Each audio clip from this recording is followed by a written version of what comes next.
Reading in Aesthetic of Hunger by Global Rocher, Brazil, January 1965. Dispensing with the dispensing with the informative introduction so characteristic of discussions about Latin America, I prefer to examine the relationship between our culture and, quote, civilized, end quote, culture in broader terms than those of the European observer. Thus, while Latin America laments its general misery, the foreign onlooker cultivates the taste of that misery, not as a tragic symptom, but merely as an aesthetic object within his field of interest. The Latin American neither communicates his real misery to the, quote, civilized, end quote, European, nor does the European truly comprehend the misery of the Latin American. This is the fundamental situation of the arts in Brazil today.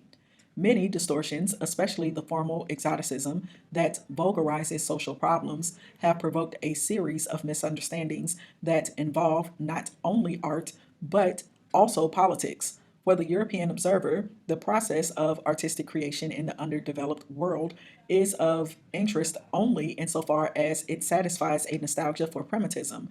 This primitivism is generally presented as a hybrid form disguised under the belated heritage of the, quote, civilized world, end quote, a heritage poorly understood since it is imposed by colonial conditioning.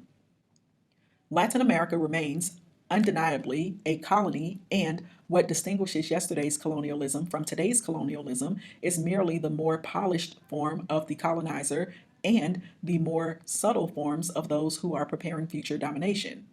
The international problem of Latin America is still a case of merely exchanging colonizers. Our possible liberation will probably come, therefore, in the form of a new dependency.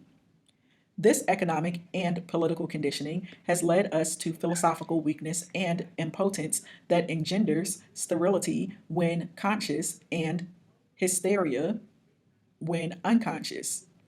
It is for this reason that the hunger of Latin America is not simply an alarming symptom. It is the essence of our society. There resides the tragic originality of cinema novo in relation to world cinema. Our originality is our hunger, and our greatest misery is that this hunger is felt but not intellectually understood.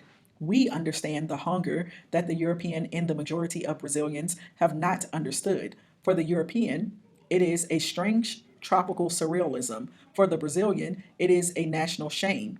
He does not eat, but he is ashamed to say so, and yet he does not know where his hunger comes from. We know, since we made these sad, ugly films, these screaming, desperate films where reason does not always prevail, that this hunger will not be cured by moderate government reforms, and that the cloak of Technicolor cannot hide, but only aggravates its tumors.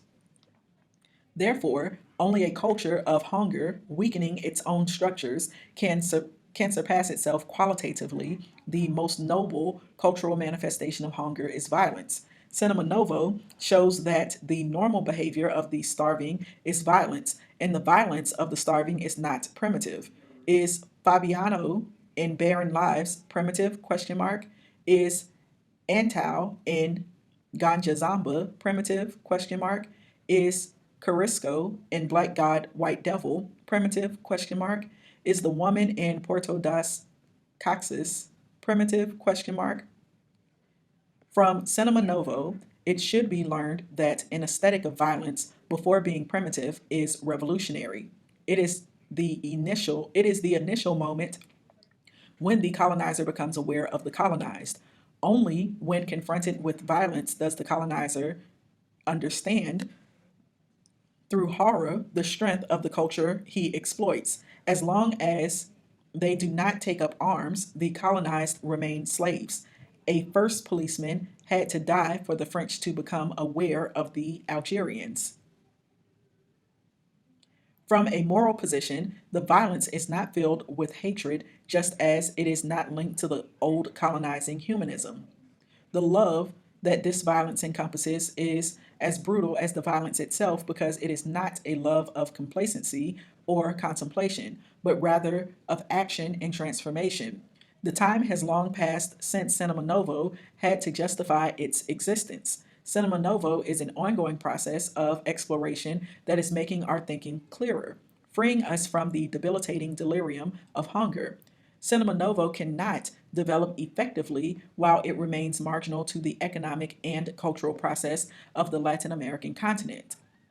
Cinema Novo is a phenomenon of new peoples everywhere and not a privilege of Brazil, where one finds filmmakers prepared to film the truth and oppose the hypocrisy and repression of intellectual censorship.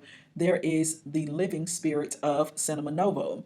Wherever filmmakers of whatever age or background place their cameras and their profession in the service of the great causes of our time, there is the spirit of Cinema Novo. This is the definition of the movement, and through this definition, Cinema Novo sets itself apart from the commercial industry because the commitment of industrial cinema is to untruth and exploitation. The economic and industrial integration of Cinema Novo depends on the freedom of Latin America.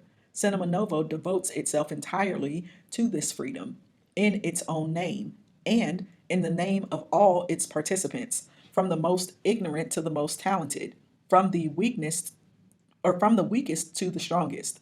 It is this ethical question that will be reflected in our work, in the way we film a person or a house, in the details that we choose, in the moral that we choose to teach.